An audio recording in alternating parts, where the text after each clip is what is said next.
it's tapped, then it's fact. If it's cap, it's a rap.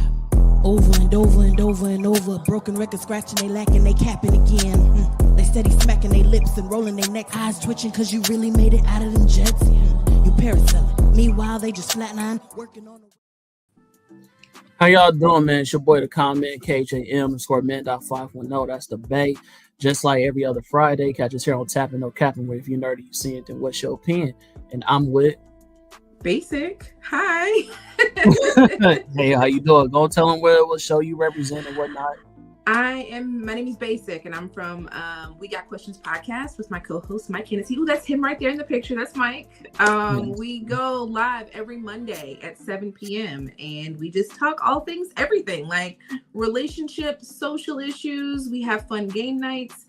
It's a good time. If you guys ever have time, come over and stop by and see us every Monday, 7 p.m. They also get a little nasty, y'all. So y'all, we do. We definitely do that too. You might, you might be like, oh, she said they talk about social stuff, and it ain't. We talk about all the things. All the things. You know what I'm saying? Mike especially. He's different. Yes. Yeah. Anyways, oh, Amber, go ahead and introduce yourself. I'm Amber. I'm just here to talk about whatever we're gonna talk about today. You guys say whatever, like you ain't get the memo. Villains. I got the memo. All right. I remember it. So, since we already kind of got into it, happy holidays, y'all. How have y'all holidays been? Like, what's going on? What's new? Like, how did y'all celebrate? You know what I mean? Anything. Y'all both got kids, right? Yes. Yeah. But mine is old. Okay. So my daughter's 20. But okay.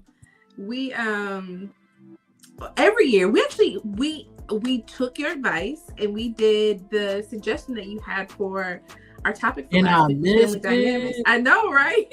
Mike is out of pocket, bro. I'll be telling him to let me know when y'all go. My family does it big every year. Christmas is our favorite time of the year, so we do it pretty big, and we have like a tradition every year. So we do like a Christmas Eve party, and then we spend the day together on Christmas. And usually our Christmas Eve party is themed. This year we didn't do a themed party, but like we do like everyone other than me has hosted our Christmas Eve parties. Like everybody outside of me has hosted the party. But this year we just did like a hot cocoa bar, and we did like a grazing table as opposed to like just like normal like food or hors d'oeuvres. Like my sister set out this whole thing. If I can find a picture, I'll show y'all. It was very very extra. But in true fashion, my sister does, like she goes all out and everything. And then we did like the white elephant game. In past years we'll do like last year we had to dress up as a Christmas character. So we had to pick like a Christmas character, and each one of us had to dress up. Dang, so y'all cosplaying during the holidays. That's dope.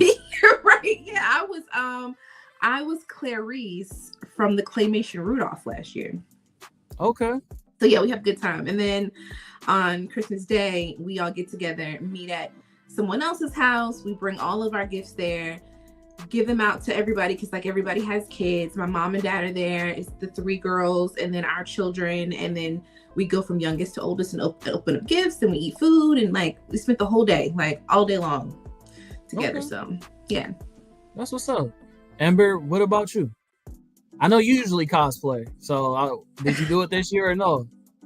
Well, we had we matched our pajamas. He had Santa Claus pajamas. I had Rudolph pajamas. I'm the elf mom, so the elf was moving all over the place Christmas Eve, trying to make sure everybody was being good. So Santa Claus gonna bring gifts, so we're gonna bring Cole. Right. Then he woke up extra early to open up his gifts, and then we just hung out Christmas Day. But it was good though. Nice. That's beautiful.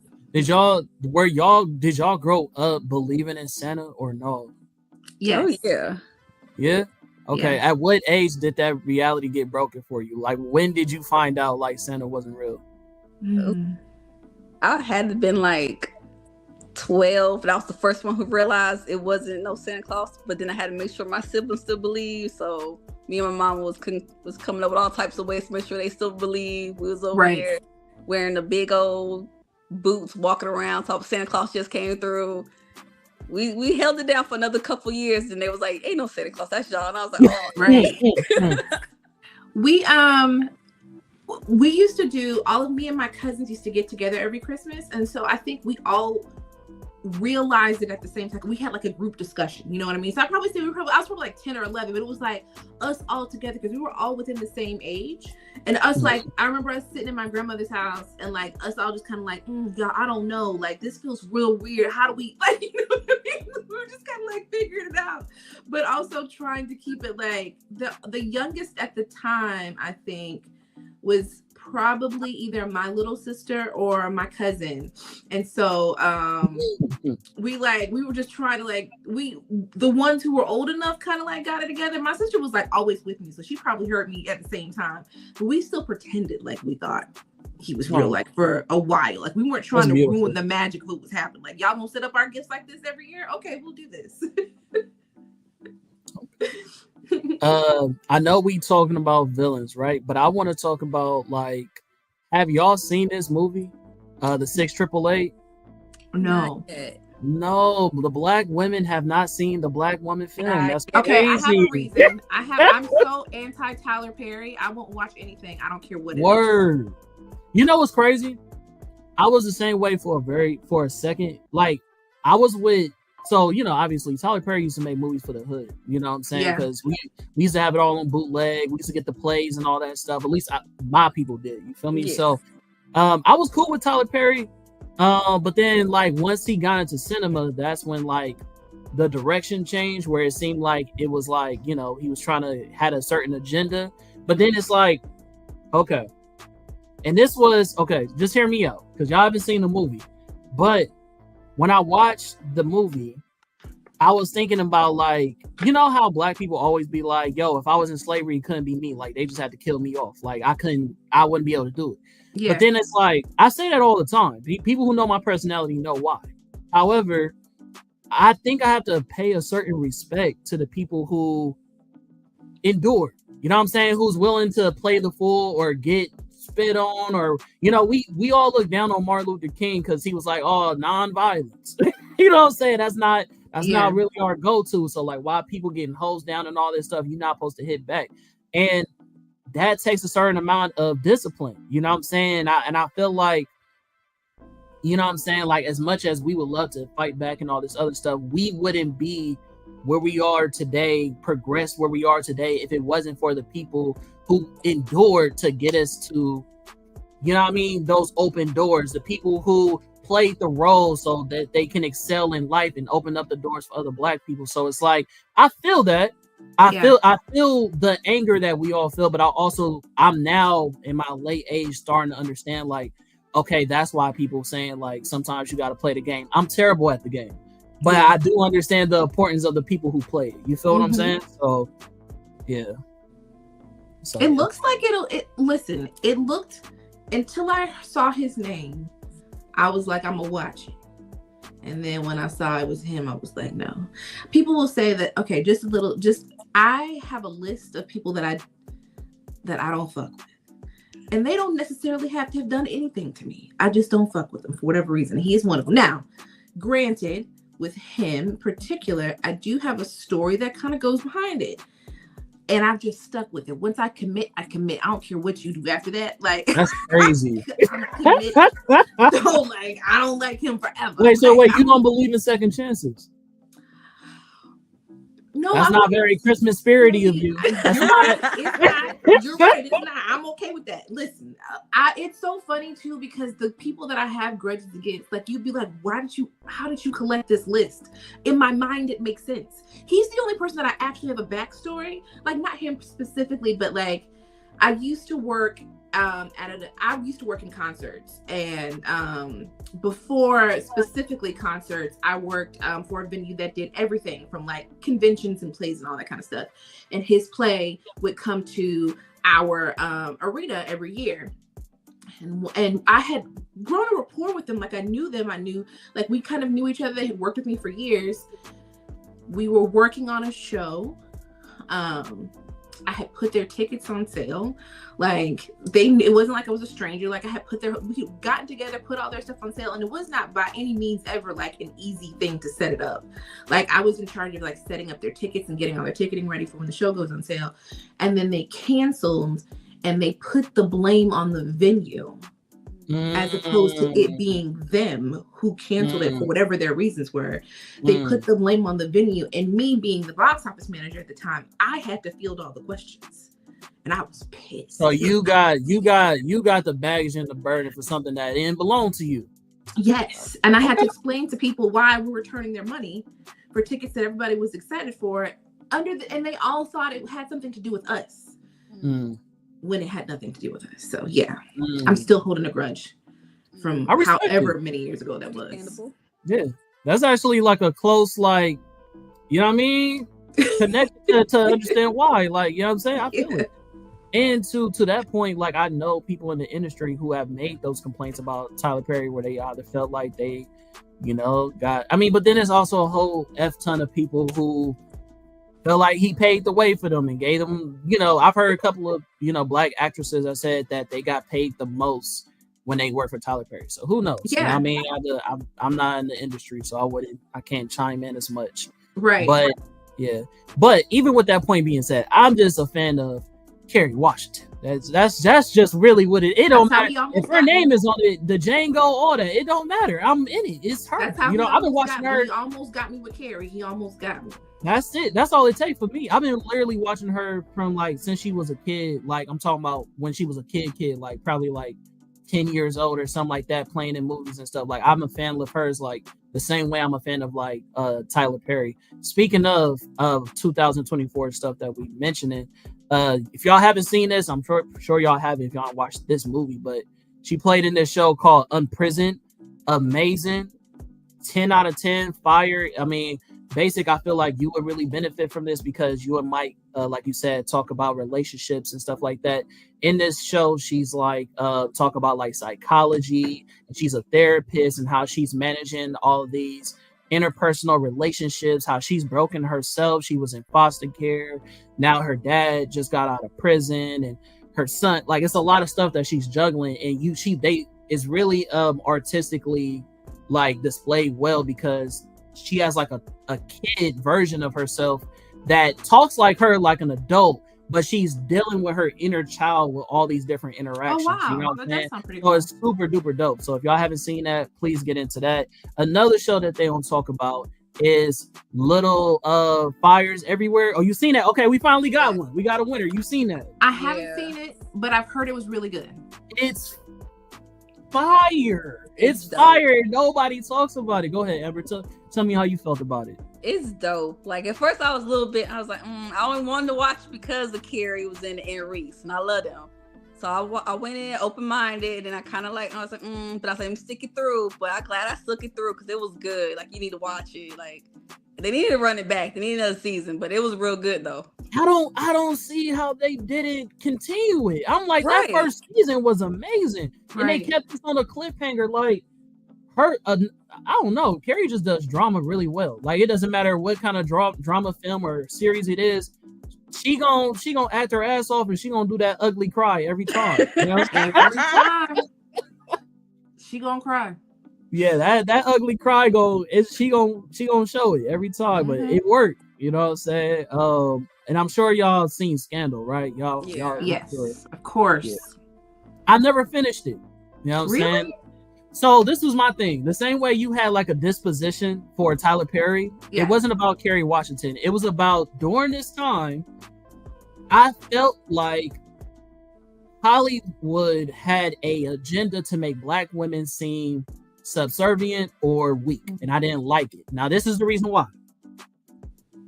First, they did Scandal, right? Where she's like being basically pimped out by the president. You know what I'm saying? This white dude in power that basically uses her and abuses her whenever he wants to. I didn't like that. Okay. Moving on to How to Get Away with Murder. Black woman in power, being subservient to her white husband. Again, you feel me? Then you move on past that, being Mary Jane. Yeah. So I was just like, all these women being like pretty much like subservient or weak to other men, and they are women of power, they're intelligent, and they just give it away to these men who abuse them and use them. I didn't fuck with it. So I'm like, I can't, you know what I mean, support that agenda. Now, eventually these storylines change and I have to stick it out to see it. But when I see them all start off with the same plot, I say, yeah, I can't fuck with it. So I feel like it's a matter of perspective. Like, I think if you could go into it with that perspective, but I don't think I ever, for either of those watching it, I have not seen Being Mary Jane, so I can't speak to that one. It's a good show. But for the other two, I don't think I ever viewed it that way. Maybe I just saw it from a different perspective, but I can see how it could be seen that way. I just don't think that was ever like, there was never a point in time where I was like, I don't know. I just never saw it that way. I've heard that argument before, but I've never heard it before. It was just how I felt. Yeah. I've struggled to see it from that view. Like, I never saw it that way. You don't feel that way when the first episode, he like, yeah, baby, I need you to go ahead and get this girl who said I had sex with her off my back, and then she came in like a bulldog and threatened her with all these legal actions, and then she found out he lied to her, and then what he do? Still smash. Like, it's like, come on, bro. Like, but you know what? That's how toxic relationships are. It was a toxic ass relationship, and that was her job. She was a fixer. And yes, so like, I can see how it could be seen that way, but it was also a choice. Like, the shit we do in life, period, it's a choice. We choose to sit in those positions. You know what I mean? No matter how shitty it is, like, we make those choices, and we, like, no matter what we're doing, no one's forcing us. We're making that choice. You know what I mean? So in my mind, and maybe it's just the way I see life, like, even if the choice is a dumb choice or a shitty choice, because we have the power to choose, that is our power. Like, no one made me, no one forced me. I might be doing something real dumb that most people won't look at me and think I'm crazy, but I chose to do it. And so, you know, that's why I'm here. You know what I mean? I feel you. Emma? Yeah, so you might want to just go back and finish Scandal, because there is a point where, like, she like finds her power and she starts making a little bit different, better decisions and choices. So you might want to finish it. Okay. She does. Right, I'll give it a chance. It definitely turns at a certain point. Yeah. I mean, I tried to I got pretty far in Scandal because I tried to revisit. Mm-hmm. But then it seemed like even then, like, once she found her power, doesn't her daddy just come in and just make her feel like a little kid again? Like, hey, you already know I don't play around. Like, it's her just dad like, and her mom were both manipulative. Whatever you say. Like, both her dad and her mom were super manipulative, which made her, I guess, good at her job. Yeah. It's crazy how the toxic environments we come from sometimes in weird ways, like, come out to our benefit. You know what I'm saying? Absolutely. You learn how to survive. You learn how to, you know what I mean, like, absorb some of that knowledge. You know what I mean? Might be good or bad, but you know what I mean? Yeah. I say it's better to like be prepared than to be without. You know what I'm saying? Like, better to be in that situation and dealt with it before than to be in it like brand new, like a deer in headlights. You feel me? So I feel that. All right, so let's move on to the main topic. We like 18 minutes in. I was kind of a warm up, you know what I'm saying? But we're talking about villains of the year. You know what I'm saying? So I like numbered these off. Amber only gave us one. Okay. So it's still like way further down. I'm a lover girl. Okay. If we talk about some romance, I got you. I got a little bit of villainy, but I got you on the romance tip. Hit me up. All right, so I'm gonna start off with the first one. This is my pick, but I'm going with the Penguin. Oz Cobb, you know what I'm saying? Honestly, he should be higher up on the list. For the people who watching this is not ranked, you know what I'm saying? This is just mixing our list together, you know what I'm saying? We can all definitively say who we feel like should be number one. That's cool with me. But Oz Cobb, man, and for me, it's hard to even say he is the best villain of the show because he got his co-host who, you feel me, really killed it, you know what I'm saying? Let me bring her up, you know what I'm saying? Miss Falcone, man, like, Man, she killed that role. Like she murdered did. She it. really did kill it. Yeah. So it's really hard to say who was the better villain in the show. They both was villains. Honestly, she's a villain, you know what I'm saying? But she's justified in my mind. And it honestly, so is Oswald to a point, until they, really show that he doesn't really have no redeeming qualities. You know what I'm saying? He killed his brothers out of jealousy. He killed Vic because of vulnerability. You know what I'm saying? So it's like, he's just a snake. In the way that people treated him and talked about him, at first you sympathize with him because it's like he's the little man. You want to vote for the underdog, but then you realize, he's just a shitty ass person. That's why nobody trusted him to be promoted to anything different. You know what I'm saying? So yeah. But how did you feel about it?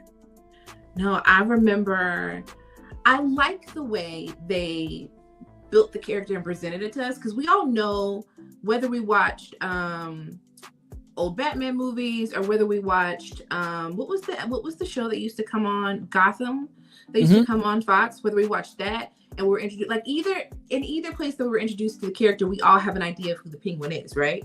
But they kind of developed his character to where he was almost like, in the beginning, presented to us almost like an anti-hero, you know what I mean? Like, we saw him, we knew he was a villain, but we also kind of got this feeling of sympathy for him. Like, we were almost rooting for him in his villainy. And like, it wasn't until those last few episodes where you start to peel back the layers and you see more of who he truly is, like, being disclosed to us. Like, there are no loyalties to anybody.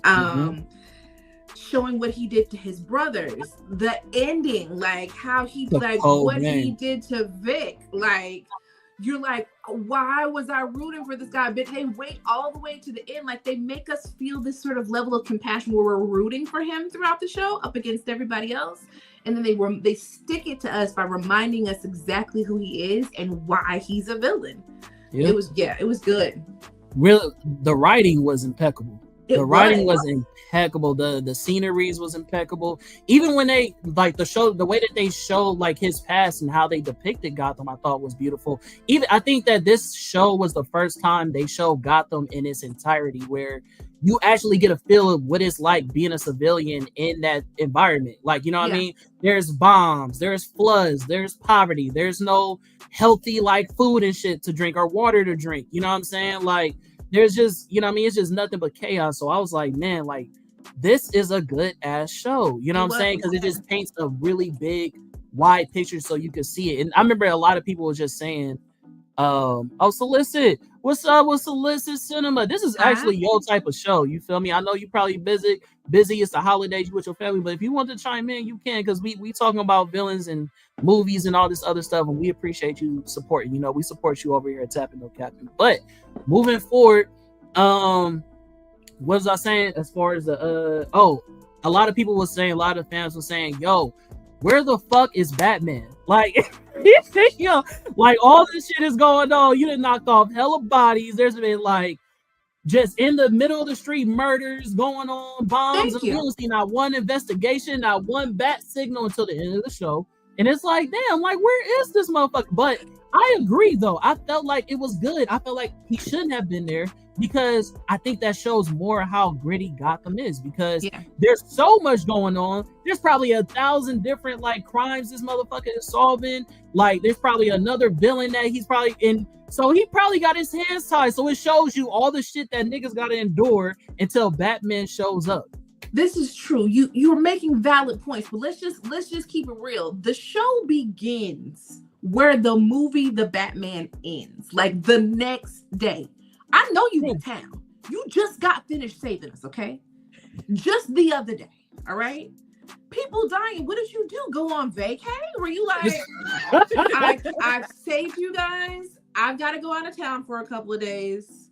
Hold it down. Like, and you have to think about the time lapse, right? Like, the time lapse during the series has to happen over a series of months. Like, Sophia's hair changes several times, like, through the show, and it's like a time period. You're right. You're right. At no point did your ass show show up. There's explosions, like people are dying, like all kind of crazy shit's happening. Where the hell are you, Batman? You were just in the city. Where did you go? Like, you've been gone for months. People are running amok. Like, there's a hole in the middle of the city right now. Where the fuck are you? Like, what is going on? And then at the motherfuckers didn't even have motherfuckers didn't even have lights or heaters though. Like, people was down and out. Like, she's going crazy. Like, all of the crime families are now like battling each other. You were just in the city everywhere, okay? You messing with people in the subway just a couple weeks ago. Like, kids who are just like stealing and panhandling, you got them. You hemming them up. But people like the crime families are going up against each other. You're nowhere to be found. You've given Oswald time to build his own crime empire on his own. Okay? It ain't looking separate good. From the Falcons, and you are nowhere in sight. Looking real bleak for the Dark Knight. That's a strong case. You know, I knew I fucked up when you start off your sentence with, you made some strong points, but I knew I fucked up. I was like, yeah, she about to lay out the law. Like, yeah, she ain't fucking with it. Amber, did you watch the Batman, the movie? With I watched the Huh?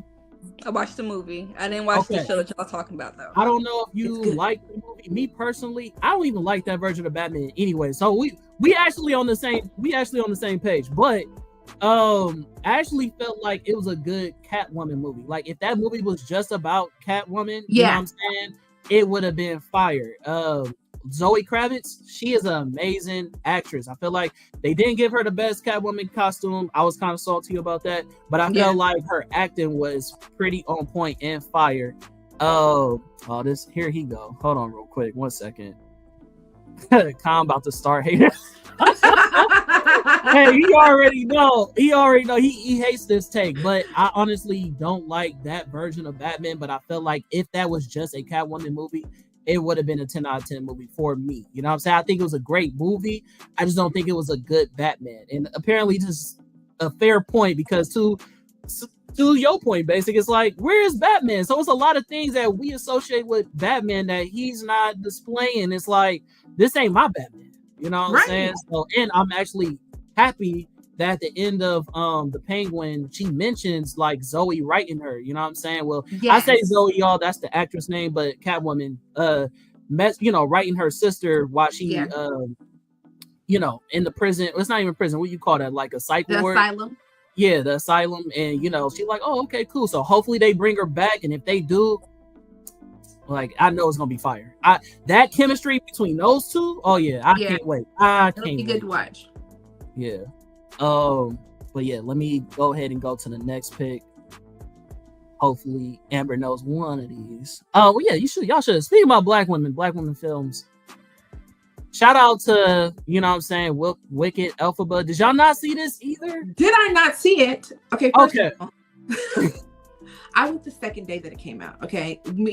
My sister, my daughter, and her best friend, we've been waiting on this movie ever since they announced it.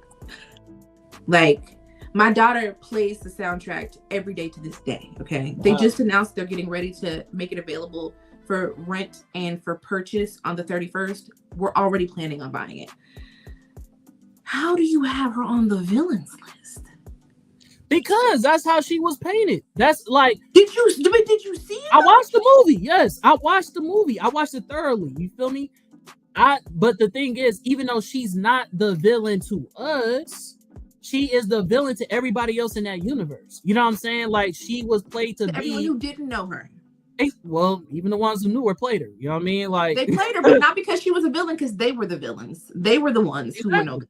Agreed. But that's what I'm saying. Like, she technically is still the villain. You know what I'm saying? Like, she decides to play, instead of like hiding away from that role, she just steps into it. Like, okay, yeah, I'll be the villain. But I feel like we need to dissociate our own terminology when it comes to being a villain in her case, because sometimes being the villain is just accepting the role that motherfuckers give you. You know what I'm saying? Like, you doesn't mean that you're a bad person, but everybody's the villain to somebody in their story. So it's like, okay, fuck it. I'm no longer going to be defined by the way that y'all You know what I'm saying? How y'all play me on who y'all fear me to be. Instead, I'm gonna step into my power. You know what I'm saying? I'm gonna go ahead and rise above. You know, thinking about gravity, and I'm gonna go ahead and, you know what I mean? I'm gonna have confidence in myself to thrive. You know what I mean? Whatever is the role that y'all give me, I feel like, you know what I mean? It's not a bad thing to be the villain sometimes. Well, I'm gonna counter another one. Go ahead. I'm gonna counter. I'll say this: we might see more of that in the second part of her stepping into a role, but that's being fueled by being constantly pushed. Is why she's like, if this is who you want me to be, okay, then no good deed goes unpunished. Easter egg. I'm gonna sit that there for you, okay? No good deed goes unpunished. But that second movie, I'm just gonna sit that there. But for this movie in particular, I'm gonna go with the villains 100% being Madame Marable, of course, and Oz, because they're actually the plan was never to make her the villain until the end, when she wasn't going to like go along with. Up until that point, everybody else in the movie was a villain to me outside of her. Like up until the very end, when they decided to like plant the seed that she was evil because she was defying everything that they were saying. Up until that point, everybody else in the movie could have been a villain outside of her. And even in that last song, she's not really stepping into that villainry. She's really saying, you don't control me. And so like, I'm just going to do my own thing. You don't get to dictate and control who I am, which in my eyes made her more of a hero. But you'll see her step sort of into that, like, okay, this is how you want to, if this is what's going to happen, okay, then I'll give you what you want. You know what I mean? But you'll see kind of a little glimpse of that, even though she's still like who everybody's rooting for more in the second part than you do so like in this first part. Right. I agree. Okay. I would stay on this topic and go further, but Amber looks lost. No, I'm gonna move forward because I don't wanna, you feel me? I don't wanna hold her up because she like, yeah, it sounds good.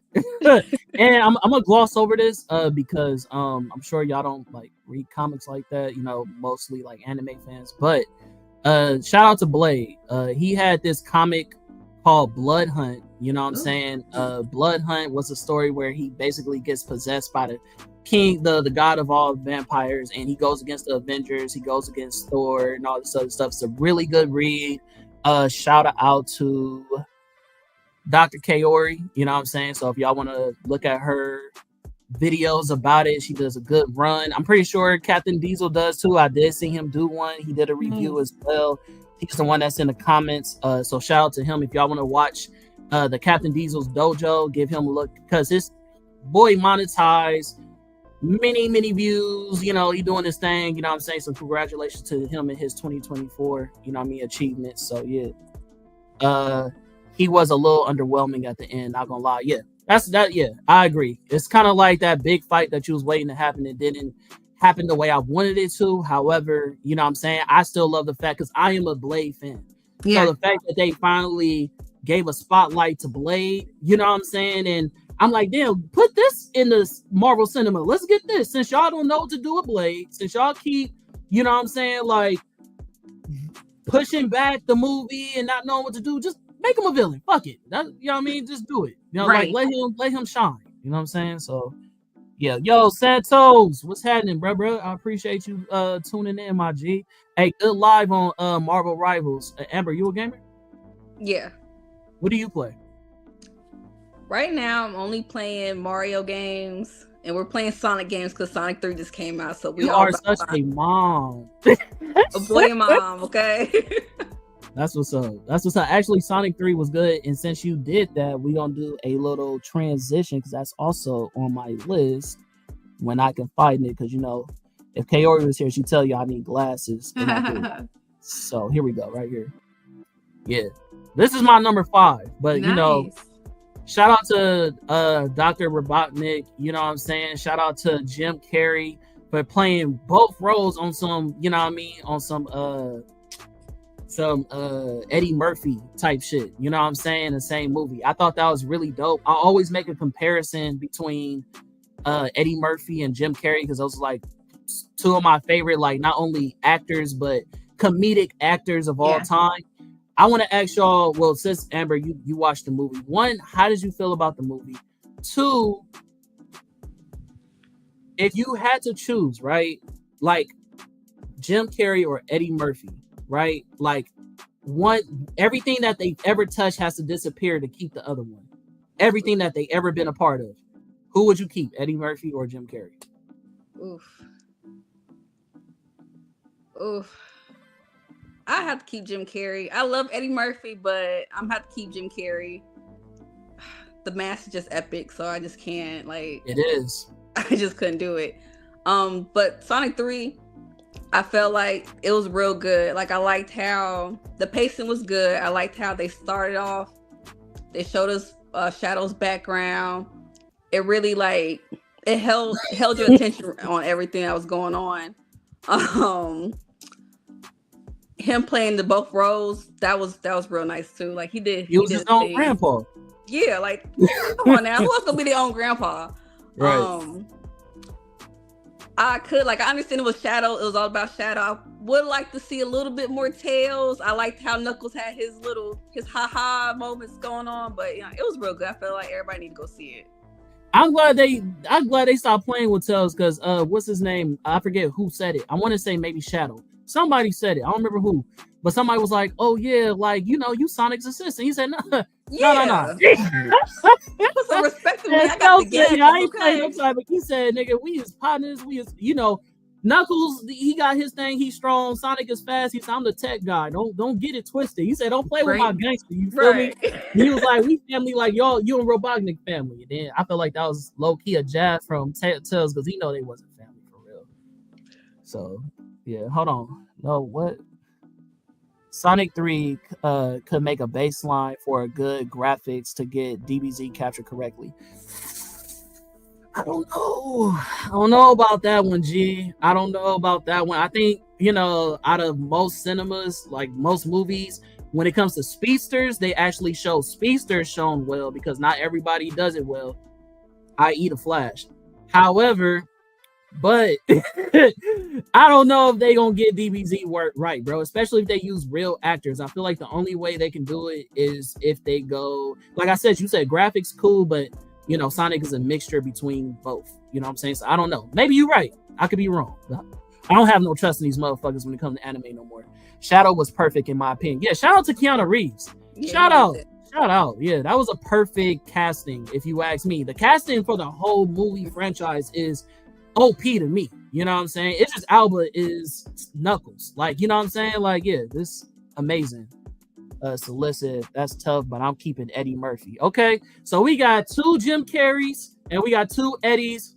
Basic, you be the tiebreaker. You keeping Eddie Murphy or Jim Carrey? Who, like, everything that they ever touched, like anything that they ever been a part of, series, movies, all of that. Like, that's so hard. Look how intently Amber looking, like.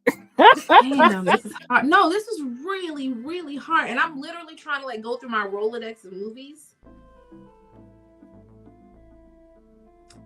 Okay.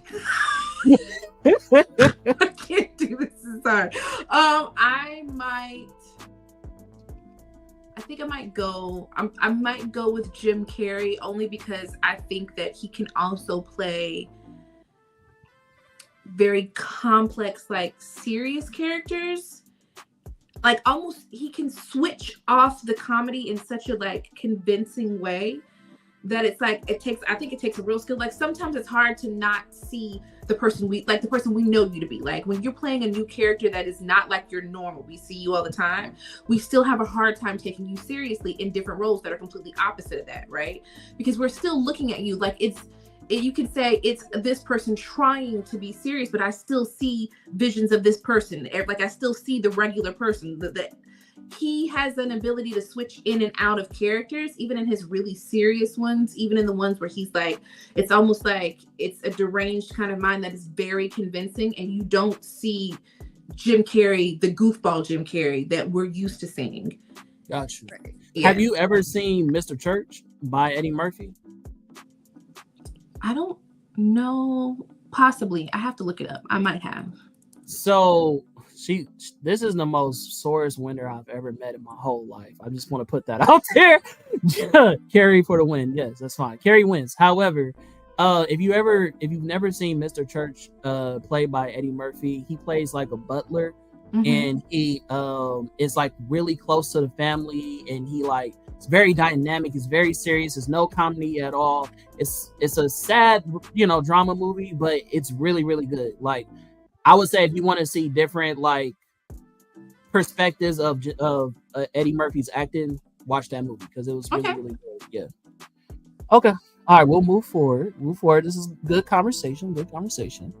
Now we're moving into basics picks. Cooper, in a movie called Trap. Go ahead, talk about it.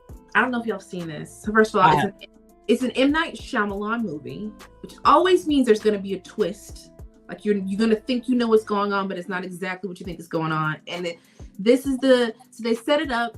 It's a dad taking his daughter to her favorite artist. She's having a big concert. He's got some great tickets. And you see, okay, he's like, this is a great dad. And you're thinking when the movie starts, oh, some crazy shit's about to go down like this concert. Like, I wonder what's happening. Like there's cops around. They're searching. They're looking for someone. And you see him trying to like look through the crowd to see like what they're doing. And you're thinking, oh, he's a concerned dad, like trying to figure out like, why are these cops around, right? And as you're watching it and as it unfolds, you realize that he realizes that they might be looking for him. Why? Because he's a psychopath.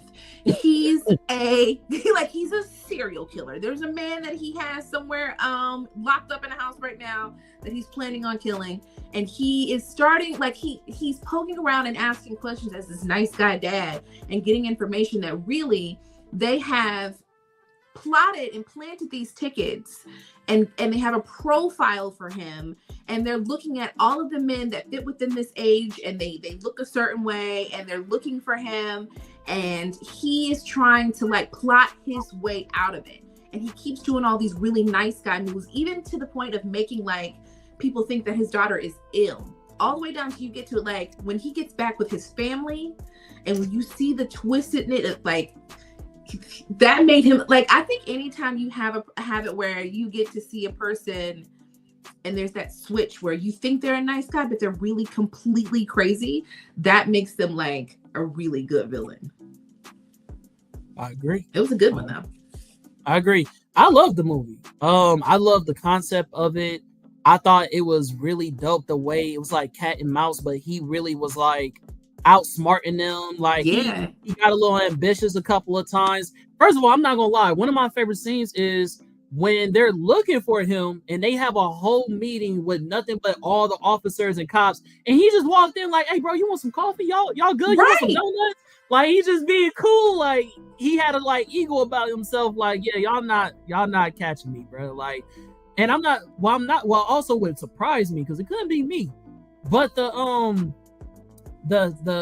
pop star who was like fighting against him and going out her way to get him caught couldn't be me. Me. No, I would have been like, she was putting her life on the line a little too much, like volunteering. Way too much. Like she made sure she went to his house all the time. Never.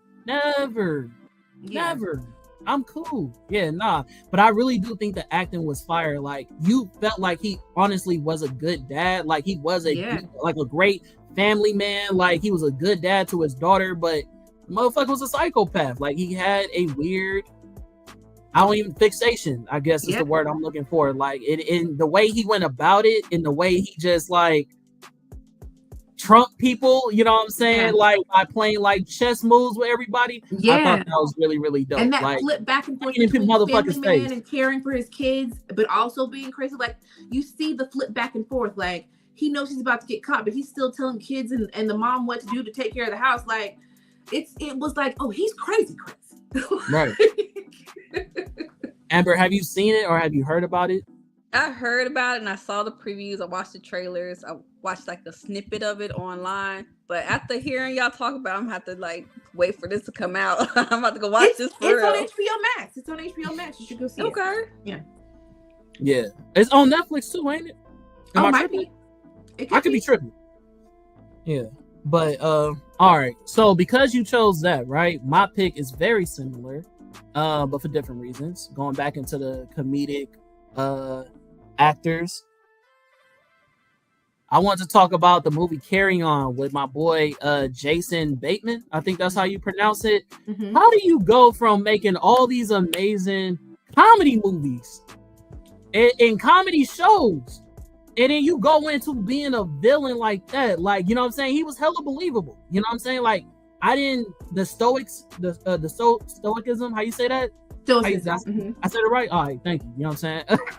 But yeah, the way he was so stoic, his demeanor, the way he approached it, again, like the confidence and that ego of just like, it's nothing you can do, bro. Like, you can try your best to try to outsmart me, whatever. I see everything. I'm better than you. Like, that's what I like. You know what I'm saying? I guess the narcissism. I guess the narcissism really, you know what I mean, piqued my interest in how that like really plays out in villainy. You know what I'm saying? I thought that he did an amazing job, because I could never envision him. Like, if you was to tell me that before watching the movie, I'd be like, it's not gonna be good. So I'm assuming you didn't watch Ozark. I loved Ozark. You're right, but he wasn't a villain. He's not a villain. He's a good guy. But there were times when he had to make choices. Right. For his family, and you were like, oh, they were kind of cutthroat choices, and it was like, if it's my family, they were, but every time he ever like knocked somebody off, which was very rare, it's like maybe one or two people, not many. But every time he did it, it was because he was trying to protect his family. It was never because, oh yeah, like, you know what I mean, you're trying to get in the way of my money, or, you know, my villainous goal. It was never like that. It was a family man. His wife was a problem. If you really want to talk about it, his wife was an issue, bro. Like, and I hated that because she tried to the whole time manipulate the family to turn the family against him, and end up not working in her favor. Then the family turned their backs against her, and they was like, yo, like, you the problem. Like, you know what I'm saying? So yeah, it was his fault that they was in that situation to begin with. Like, for the people who don't know, I'm giving just fair criticism, but I'm saying who made them like put 10 toes down into that shit was the wife. Like, she definitely made the situation worse, but at least she did her part to survive out that situation. You know what I'm saying? So yeah. But Ozark, amazing show. Amazing show. Yeah. Going into another basics pick. Star King from Godzilla. Please, Amber, tell me you at least seen Godzilla. Yes, I did. All right. I'm like, come on now. Like, you ain't seen Godzilla? Scar King was, y'all, he's like, what's so crazy is that we understand how scary and how much of a villain he is without any dialogue. Like, he don't gotta say nothing. It's the look in his eyes, it's the action, it's the way he carries himself. It's like, but it's also like the scenery and how they set it up. Like, he's literally dominating all of the species out of just like being like tyranny. He's a tyrant. He's got everybody like oppressed and fearful of him, and they'll do anything that he says. Even that one scene where, what was the little monkey Soku, and like when the caregiver was just trying to protect him, and his cold ass pushed her off the cliff. Was that necessary? No, you just evil. Evil. Yeah, that was cold-blooded. It was cold-blooded. That was cold-blooded. I like how my brother Kong, bro, he tried to be cool, bro. He was like, my niggas, what's happening? Like, hey, I ain't seen y'all. I'm a cousin. You know what I mean? Like, Tupac at the cookout. He was like, cousin, what's up? They tried to take off on him. He even tried to help bro off the cliff. Like, oh, it's good, bro. We shot the fair one. Then he tried to kill him. He's like, all right, I see y'all nigga got me fucked up. Like, like, yeah, I fuck with Kong in that movie, bro. Like, as far as all the King Kong haters out there, I don't give a fuck if Godzilla is more powerful than Kong. You gotta respect my nigga Gangster, bro, because he knocked Godzilla out. I don't give a fuck what y'all talking about. Y'all, oh, he was just dazed. No, the nigga was knocked out, bro. If you getting dragged by your tail, you knocked out, bro. I don't care what y'all talking about. If that would have happened in the street, y'all wouldn't say that. If I would get knocked out right now, y'all saw a nigga dragging me across the street, I'd be knocked out, bro. Y'all wouldn't say that. y'all just saying that because y'all Godzilla fans. But respect to my nigga Kong, bro. That was a good ass movie for real.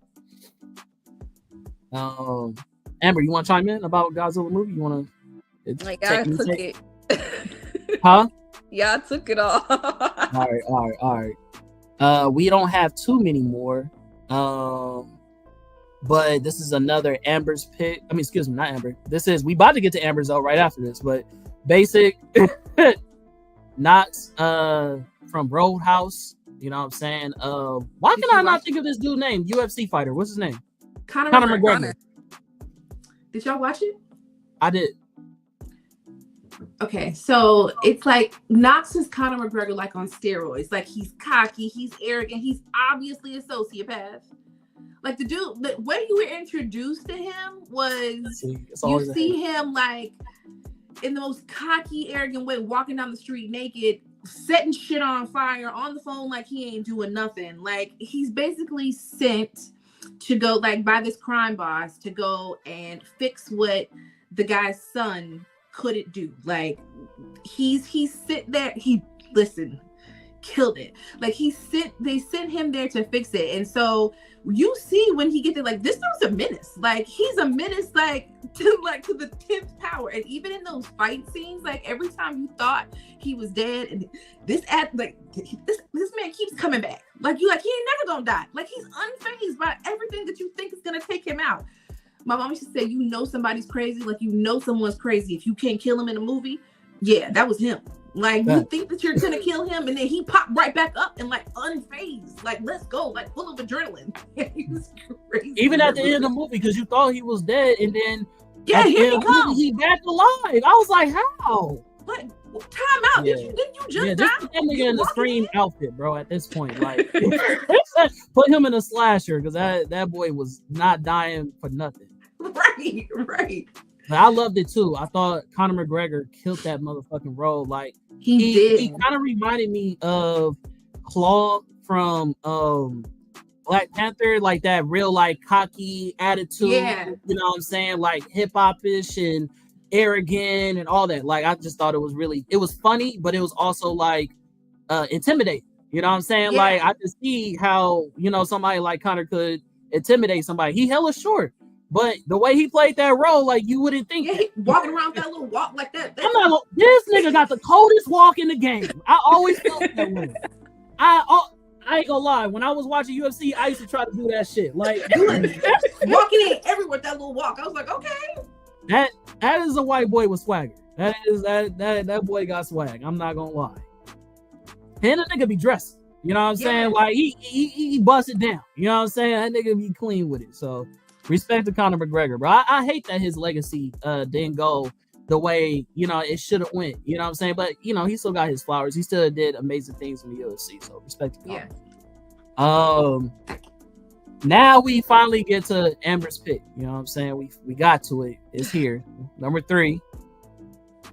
The League of Villains from My Hero. You know what I'm saying? She got a plethora of villains for y'all. Nice. So why the League of Villains for 2024? What significance, you know, role did they play in 2024? We was just like, oh yeah, these are the villains of the year. Honestly, like they came in and they fucked shit up. Like they was not seeing. They gave the heroes a run for their money. Like the only reason why they probably like didn't completely ruin and wreck their shit is that they didn't master the power friendship. If the core members locked onto that, they wasn't gonna see them. It would have been no heroes. I agree. Sugar Rocky this season was demonic. Yeah, facts. Yeah. From the moment he woke up, he definitely was on, as the youngins say, demon time. He was definitely on it. Right. He stayed on it. Like, come on now. Like they couldn't do nothing with him. He was OP as fuck. You know what I'm saying? But I'm gonna call cap. This is called tapping no capping, and I'm just gonna go ahead and use my first cap. That's cap. The reason why I say cap is because I'm so tired of niggas playing up All Might like he was really that nigga, bro. I don't believe it. I ain't never seen nothing All Might did where I'm like, he's that nigga. He's not to me, bro. Like when they did that arc when Sugar Rocky finally woke up, they said that he's almost as strong as All Might in his prime. How strong was this nigga? Because the he was moment the number Sugar Rocky one hero woke for a up, he reason. damn near destroyed a whole city. So I'm like, how strong was All Might then? You feel what I'm saying? And I've never seen this nigga do nothing noteworthy that was somewhere even similar to what Shigaraki was doing during that arc. So do you believe All Might was stronger than that? Like, stronger than Shigaraki? You think Prime All Might would have beat current Shigaraki? That was you telling me?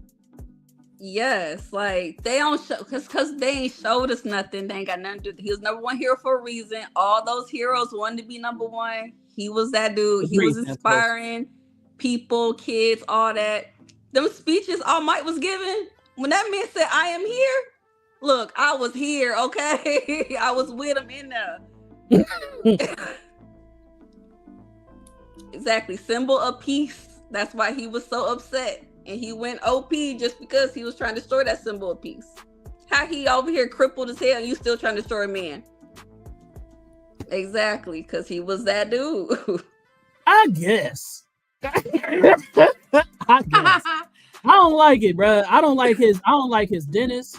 I don't like his hairstylist. I don't like those baggy ass clothes he wear. I don't like none of that shit, bro. I don't fuck with All Might. It's just not my nigga, bro. It's not my guy. His IQ on another, I will give him that. You know what I'm saying? But if we talk about IQ, we gotta get that shit to Deku, because that before he even had powers, his IQ was just on a different level. Like the fact that he could counter Bakugo without even using his powers by doing like judo throws and shit like that, and being able to not diagnose, but being able to like break down villains before he even fought them. Like I fuck with Deku. All Might was whooping Nomu's on his deathbed. Yeah, I guess. Like, I guess. You know what I mean? It's just, I don't know. I don't fuck with it. I don't know. Maybe I'm an All Might hater. You know what I'm saying? But that's what it sound like, and it's okay. It's fine. That's fine. I could be an All Might hater, but it's just he corny, bro. I don't like them niggas. I hate them niggas, bro. I hate niggas that are early Goku niggas, like where they just do long ass speeches, like, oh yeah, you guys, we're gonna make it through. I hate those niggas. I hate no. Those speeches was necessary. Okay, he give them speeches. He inspired. He gives them the hope, and he handled the business. And then they handle their business, and now we good. But like I was saying, the League of Villains just like get that little power friendship down. I'm gonna keep it a man. I only watch My Hero for the villains. I don't like really most of the heroes. If I'm being honest with you, like I like the villains. They're more compelling. They're more interesting. When they had that fight against who's that overall? Fire. That arc was fire. But I liked it because the two gangs was beefing. That's why I liked it. You feel what I'm saying? Like the villains I'm rooting for the villains. I ain't gonna lie to you. Like when they was trying to get Shigaraki, I was like, man, free my nigga. That's how free my nigga Shigaraki. That's how I felt. So overall arc was my favorite. Agreed. I'm not caught up though, y'all. So I'm saying all this and I'm not all the way caught up. I finished those arcs we talked about, but I'm not where we at now. I did see the fight against Stripes, the one that Santos just mentioned. That fight was fire. She was fire. I loved her character. I feel like her power was too OP for her to lose, but hey, it is what it is. I mean, technically she didn't lose. Technically, like her body went down, but she was still fighting that man. She still did what she needed to do. Yeah, that was fire. All right, so last two. Basic. Talking about Cassandra Nova from Deadpool and Wolverine. Yeah. Don't talk about it. I feel like we finally all know something. All right. Right. I feel like we need more. I feel like we needed more of Cassandra Nova. I feel like it was a good, like they introduced her to us and then they took her away from us, like just like that. Like I feel like we need to find a way to like bring her back somewhere in this multiverse, because we need more of her character. What her powers are, with like telepathy, telekinesis, biophasing. The fact that she can put her hands through your skull and feel your mind. That was creepy as fuck. I saw a cosplayer pull that off, and I thought that shit was fire. They had like got a dummy, and it was like their hands through the dummy. It was so dope. Yeah, it was really fire. But I thought she was really dope. The trench coat. I really don't like villains with trench coats, but she pulled it off. You know what I'm saying? The comb head was dope. You know what I'm saying? Yes. I fuck with it. And She let was me just cool. kudos to the actress, because I don't know if y'all know, but she also played Princess Di in that Netflix series. So The she was Crown. also Princess I haven't Diana. watched it. Yeah, and so for me, like, to see her play Princess Diana in that very like she was the younger Diana, so she wasn't the older Diana, she was the younger Diana, but that very like young, innocent, demure Diana, and then to see her go to this character, which is the complete polar opposite, of course, you know, a crazy person, you know, with all these powers and like superpowers and also crazy. I think it was a really good like switch in roles for her. Like I hadn't seen her play in very many other things, but it was such a polar opposite from like her role as Diana. I thought it was pretty cool to watch her in that role. Okay, Amber. Right, because she did a good job as Princess Diana. She did. did that. She nailed all those crazy little things with her eyes. Yeah, So the her very over demure, sort of looking from underneath. Yeah. Yeah, so then she went to put her hand in people's heads. I was like, okay, Diana. Right. Yeah, girl. See, I ain't the only one rooting for villains. All right, so just for the people in the comments, don't be looking at me crazy. Like she ripped that flesh right off of him, like with the hand movement. Like, right. I love how crazy she was, where they took off the helmet and she was finna die. And she was like, "Oh yeah, let me die. It's cool." Like it was like, "Fuck, this bitch crazy." Like, yeah, we can't intimidate or scare her. You feel me? So like, yeah, I fuck with her character, bro. I liked her villainy. Like it really was like she was OP as fuck. Like the way that she was running that, I want to say it's kind of like a purgatory that they was at. You know what I'm saying? Where everybody really dying and it's all like destructive, and she's just like the queen pin. You know what I'm saying? Which, speaking of queen pin, honorable mention, and I didn't write him down. I should have. Let's see. She's probably not dead. Yeah, no, I don't. Yeah, I don't think so. Hopefully they give us more. Yeah, and we got to see what Gambit finna do. Shout out to my boy. Right. He killed that fucking role. You know what I'm saying? He made a name for himself. You know what I'm saying? He did. But what was I just saying? Shout out to the dude who played the Kingpin in Echo. That dude, like, it wasn't as good as when he did the Daredevil series and all that stuff, or the Hawkeye. But bro, this dude is contrary to the amazing actor who played the black version of Kingpin. Shout out to him, R.I.P. You know what I'm saying? But still, this was the best Kingpin we ever got. He kills that fucking role. So just honorable. I mean, he's a great character actor anyway. Like he plays, he really does have like crazy range. Like he plays all kinds of characters. He's really, really good. I'm looking forward to seeing him. That's it, Vincent D'Onofrio. He's I love him in almost anything that he's in, because he's like gonna commit fully to like the character. But I'm looking forward to seeing what he brings to this next Daredevil series that they're coming out with. Clark Duncan. R.I.P. to my God.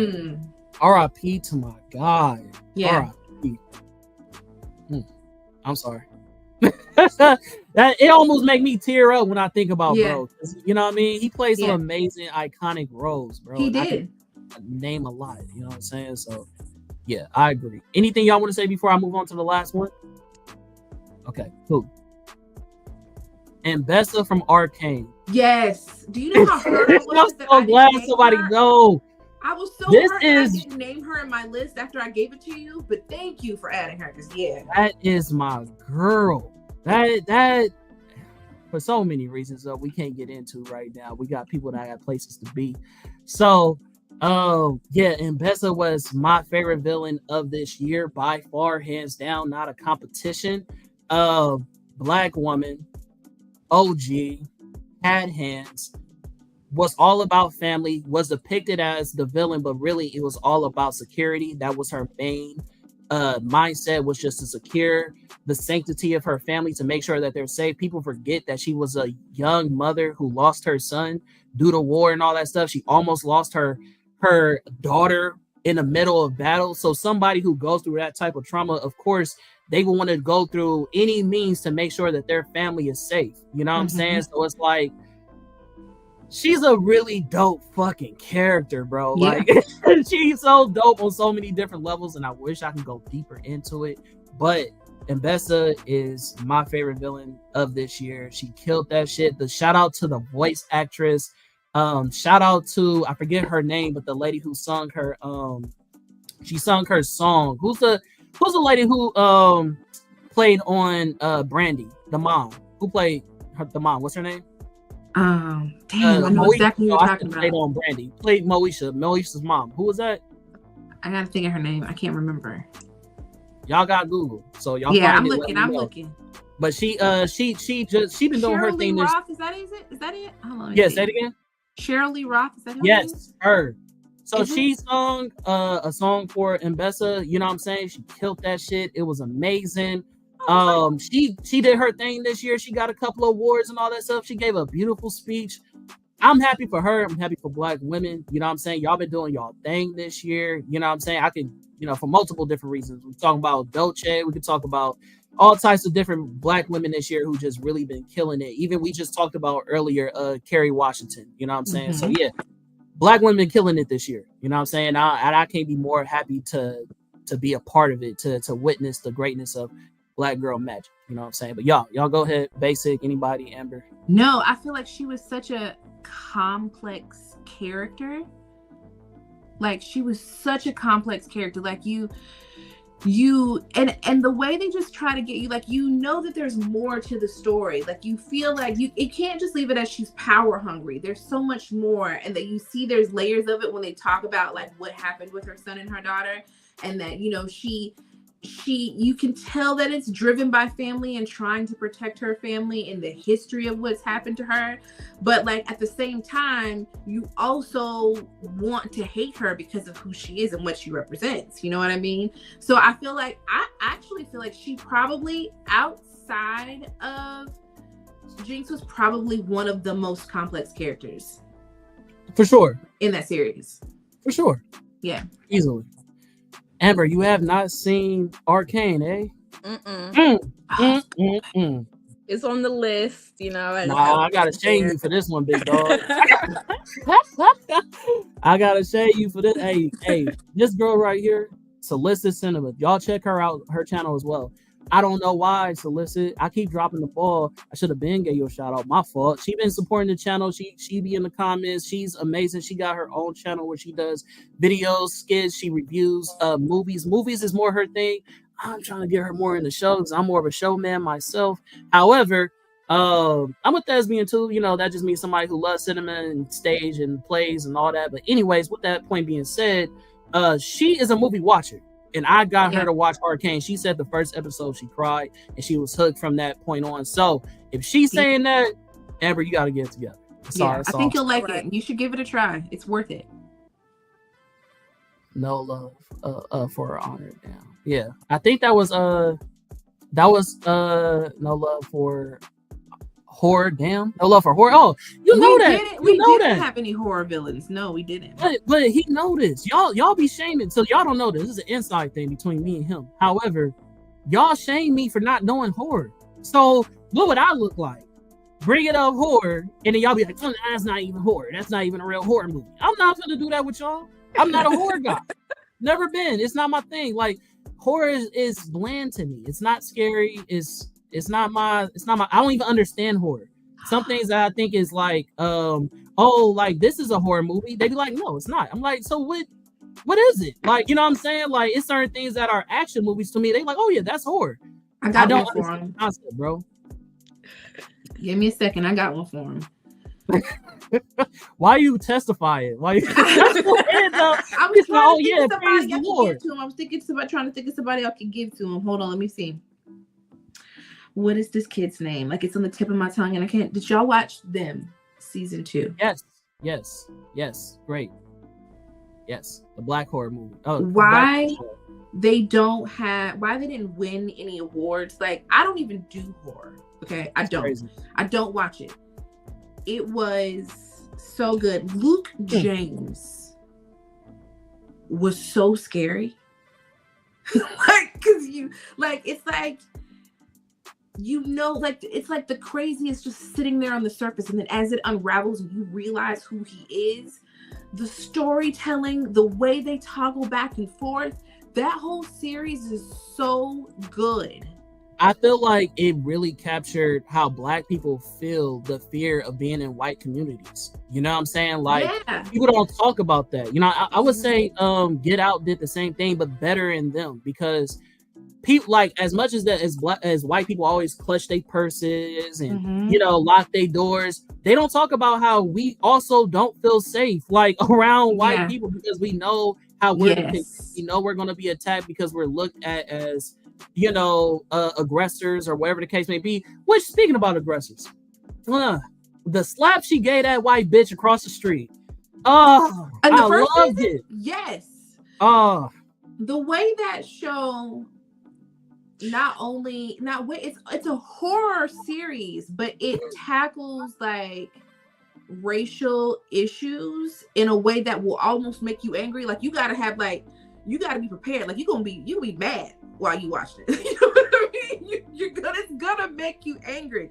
I loved them. Like them was so. My daughter and I loved the first season. We watched it together. And then when the second season came out, when I tell you from the time the first episode of the second season came out, when I tell you I was hiding my face from the moment the show began, like I was scared automatically, had nothing happened yet. They're just walking into the house and I'm already terrified. And the whole way through, like they keep you the whole way through. The whole time. But yeah, they talk about like those racial dynamics intermixed with it still being a great like horror. It's not even a show, it's a series, a horror series. It's fire. And but also just like the way you don't even realize at first what you're watching. Like you don't realize what's happening with the timestamps. Like you don't or because it's not really time stamped and you don't really know what's happening. You're just watching two stories. And you watch how they merge together, and it's even more of a mindfuck. Like once you realize what's going on, you're like, oh, it's so good. Got you. All right. Well, Amber had a party to go to. She had a little get together. She had some friends to mingle with and whatnot. You know what I'm saying? She got her times mixed up. So we're going to go ahead and go close it up for the night, y'all. We appreciate y'all for tapping in with Tapping No Capping. Please like, follow, subscribe. Also, again, please watch the We Got Questions podcast with Big Mike Hennessy and Basic. You know what I'm saying? They have a great show. They have really deep, meaningful conversations. I don't bring people on here that I don't fuck with in real life, and I fuck with them in real life. So please support, like, follow, subscribe to their channel as well. All the people that I mentioned in the comments and, you know, other banners I brought up, support them as well. And we will see y'all next time. Y'all have a good night. Happy holidays. Bye.